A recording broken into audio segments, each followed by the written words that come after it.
Let it happen.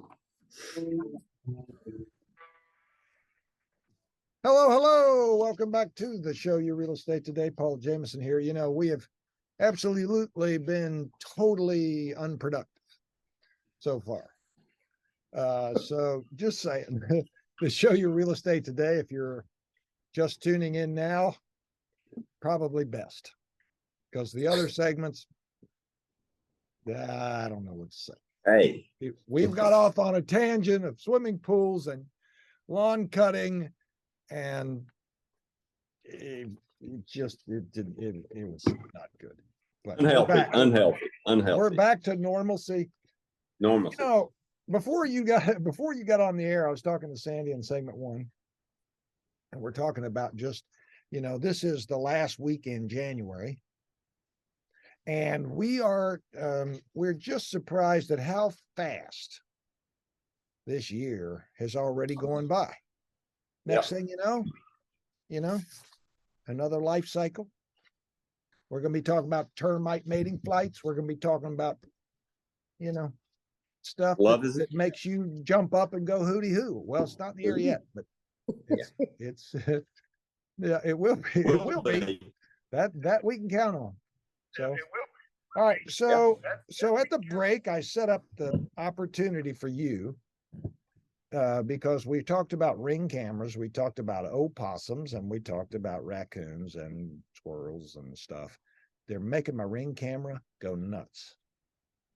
They're everywhere in my house. I see them right about 11:30 to 1:30 at night. They're out there. What are they doing? Why are they looking? They just hanging out. They're looking for food. They're out foraging this time of night. I've always been there, Paul. You just never had the opportunity. You didn't have the mechanics to see them. Now you got the mechanics. You know, the interesting thing that I really amazed about the ring, I've got ring cameras, and I'm amazed about them, is how much insect life they pick up. And the reason for that is they've got kind of an infrared thing on them that the insects are actually attracted to that infrared. Really? Yeah. And that's the reason they pick up so many. it. Yeah, that's the reason they pick up so many moths. You have a lot of moth issues around them is because of that. But this time of year, the wildlife are out foraging. Great time of year for them, and they're out foraging. And you know, I'm amazed at the amount of deer and the raccoon that come through the yard. I mean, it almost looks like I feel like I'm in the middle of the wild kingdom. I mean, it's really fascinating. Possums. I mean, you know, we talk about this all the time. People blow leaves against their house. They don't rake them up and dispose of them. They blow them up in the planting beds and hide them up underneath the shrubs, make convenient areas for this wildlife to hide out in. And, you know, decomposition occurs in these leaves. And when that does, is heat loss, heat buildup. And you get, you know, this will attract it not just to insects, but to wildlife. And then if you're on a crawl space and you got a missing foundation vent, well, bottom boom there in space. And next thing you know, tearing up insulation and tearing up air ducts. We got a box, they got up in the attic, tore up the box, and now they're tearing up the insulation and stuffing it down the side of the wall. It's the craziest thing I've ever seen. How this wildlife is just rampant. I mean, it's really just kind of amazing to see. And then you got to factor in, hey, there's a massive amount of development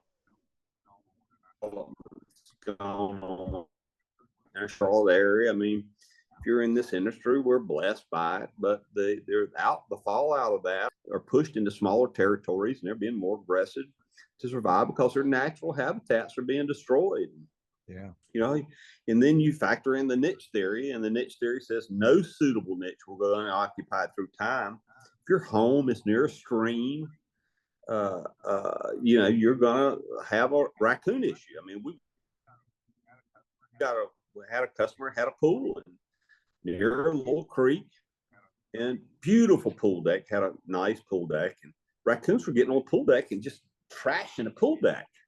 And it was because she was near the stream, and you know, 20 raccoons later, catching them and removing them, 20 later, she's still every day a raccoon issue.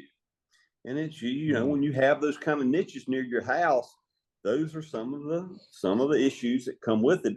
There can be unpleasant at times, and trust me, a raccoon can be formidable.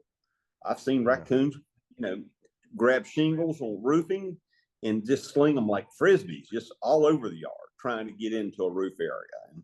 And a raccoon's strong. I mean, they're formidably strong animals, and I wouldn't tangle with. I don't want to grab one by my hand. I mean, they're bad enough in a cage, spinning around like a gyroscope, but they are formidable animals, and you have to take them serious. And they say as much as 1 in 3 raccoons are subject to have rabies, so you have to be leery of them. Now, if you see animals like that around your house, I mean, you made a good point about the crawl space vents, or an area they could be getting in, because I think you told me one time that they can fit in a hole about the size of a quarter or something. 40-pound raccoon can go through a 4-inch square hole. A mouse can go through the hole the size of a shirt button. I mean, when you got now the foundation vents. See, foundation vents used to be made out of metal. Most of the foundation vents that you put on new construction now are made out of some type of plastic. I mean, the raccoons will reach in and tear it open, or possums will chew holes in them. We see it all the time. You just have to be very, in today's world, just to be more aware of what's going on around your house, and you try to minimize the niches as much as you can, and don't leave dog food out. Don't leave garage doors open. I've talked about this in previous episodes. I mean, you leave a garage door open, especially if it's on the sunny side of the house, you're going to get insect and wildlife activity in that garage late afternoon. I mean, it's just the nature of the beast. Yeah, dog doors. We used to get the raccoons would come in the dog door, eat the dog food, and go back out. Yeah. Yep. Yeah. I see it all the time. I mean, I see them trying to open dog doors. I mean, at my house, I had a problem with my raccoons getting in the garbage can, and I went out there and X'd the top of the garbage can, drilled holes in the side of it, and pulled it shut with two bungee cords, X'd it across the top. And I'm standing in the kitchen one night looking outside, and one raccoon standing on the garbage can pulling the lid back while the other raccoon's going in it. And wow, went in and ate. The other raccoon was in about 20 minutes. He come out and held it for the other one. I mean, it was time shift change. I mean, and you don't think they're that smart, but they are really. They like Jan's cooking. Hey, but it's interesting to see it. But we see it. I see it so much. I mean, the deer. We didn't have deer in the inner city. I'm seeing deer all over Charlotte now. Yeah, I stood next to one at a crosswalk uptown the other day. Yeah, I'm sure you did. They're everywhere. So if you see critters around, or you have some pests, what do people do? Shouldn't they have you come check that stuff? They can give us a call at 704-334-1616. That's 704-334-1616, or bugivy.com. That sounds good. 704-334-1616 or bugivy.com. So, correct. Marty, at the break, here's what I'm going to talk about a little bit, and let's see how we can talk about that together. First of all, there's a lot of things that you can do to get ready to put your house up for sale, but a lot of those things are very simple things that you should be doing whether you're selling your house or not. So I want to talk about a couple of those items, and then I'm going to finish us up with talking about love letters. There was an interesting case in Oregon. You remember when the market was rampant, people were writing these love letters to the sellers to try to get them to sway over to buy their house. Interesting case in Oregon we'll talk about. But there's a few things that people can do now to make sure they keep their critter population down, as well as make sure they keep their home safe from potential things like you talked about with the crawl space vents and more.